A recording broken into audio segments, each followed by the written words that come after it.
ग्रामस्थ क्रीडा मंडळ खडकोलीच्या राज्यस्तरीय स्पर्धेच्या निमंत्रणास मान देऊन आलेले सर्व राष्ट्रीय आंतरराष्ट्रीय खेळाडू आणि स्पर्धा यशस्वी होण्यात ज्यांचा सर्वात मोठा वाटा असतो आणि सध्या IPL चालू असताना पण कबड्डी हा खेळ का मोठा आहे हे दर्शवणारे आपण सर्व क्रीडा रसिकांचे मी खूप खूप आभार व्यक्त करतो. धन्यवाद. आणि ग्रामस्थ क्रीडा मंडळ खडकोलीचं विशेष कौतुक याच्यासाठी आहे की त्यांची 3 वर्षांनी तरी यात्रा होते. 3 महिन्यापूर्वी म्हणजे जे काय आपण आज सर्व हा बघताय हा 4-8 दिवसाचा खेळ नसून 3 महिन्यापूर्वी निलेशदा असतील, ऋषीदा असतील, तुषारदा असतील, आमचे परत मंगेश गोटल असतील, हे आमच्याकडे प्रतापकाचे आलेले तिथे आम्हाला बोलवून घेतलं, एक स्पर्धेचं बजेट घेतलं.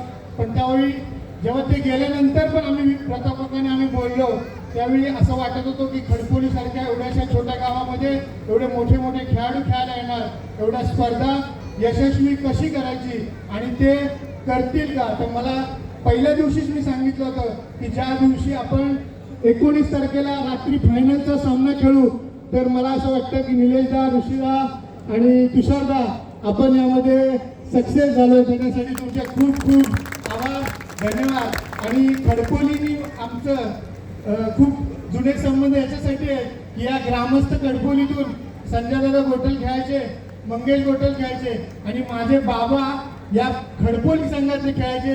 रात्री 10-11 वाजता बाबांना हे घेऊन जायला यायचे कारण मी ते बघितलेलं आहे. मी कबड्डीमध्ये प्रो कबड्डी खेळ वगैरे बोलतात, पैसे खूप कमवले नाही आहेत पण जीवाभावाची माणसं खूप या क्षेत्रात जोडले.